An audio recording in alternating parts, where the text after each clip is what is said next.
Two Nights, Part 8 of 50, a Tony Neal tale. The next rest stop was another 20 minutes south, and by the time I exited the highway, my need to relieve myself had grown to mission critical.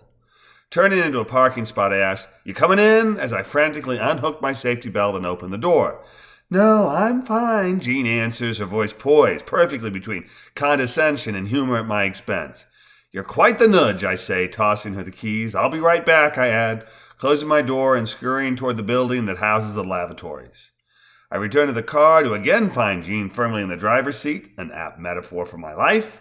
I do the eyebrows raised, shrug, slip into shotgun, and buckle up. "Take it that you're driving?" I ask, plastering her father's sarcastic grin on my homely mug. "Wow, thanks, Pa," she says, immediately getting my pantomime of our patriarch. "Yes, I'm driving, and you're reading." "Reading what?" I ask. Jean gives me a dirty look before slapping her left turn signal, checking her side mirror, and accelerating onto I-95 southbound. "The Catholic book, you schnook. Your turn." My sigh is both deep and audible. Why is it my job to be Job? Whatevs. Where were you? Finished chapter 3, somewhere around page 25? I sigh again, grab the book from atop the storage box that separates the two front seats, and, in my best Walter Cronkite intone, "Why We're Catholic, Chapter 4. Why We Believe in God. In high school, I only cared about God when I was in a bind on a math test and figured praying couldn't hurt." I read aloud from Trent Horn's book. "But most of the time, I didn't think the creator of the universe cared about me. Frankly, I didn't care much about him or it either.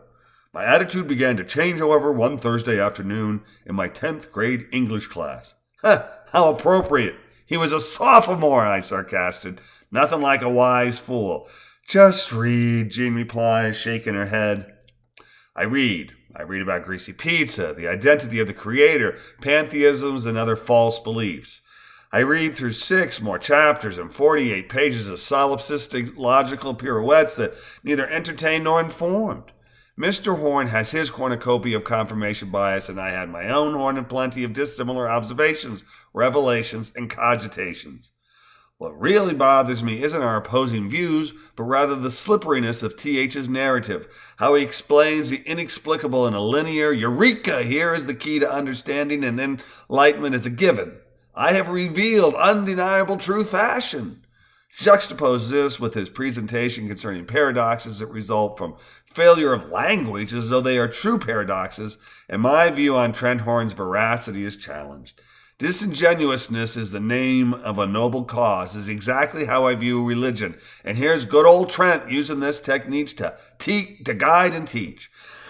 It takes a sophomore, a wise fool, to not understand that language, logic, faith, and reason are all flawed tools, and to present arguments as proven when they are sketchy, but agree with and advance our agenda while decrying as false ones that are more persuasive but disagree with our perspective is at best naive and in fact spurious. I was not amused, and in my lack of amusement, the Walter Cronkite presentation altered to one more saccharine. Each chapter, subheading, and highlighted note became the focus of ridicule.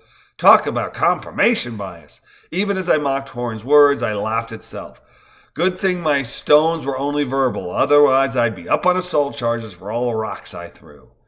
"You know," I say to Jean, taking a sip of water and closing the book, "I need to read this word for word and post it on my YouTube page. I wonder if that's legal," I add, convinced that it would be an absolute affront to copyright law. "No and no," Jean insists. "Kevin gave you that book to read. You are not going to do that." "We'll see," I respond, already convinced that I won't, not worth getting sued over, let alone hurting the boy.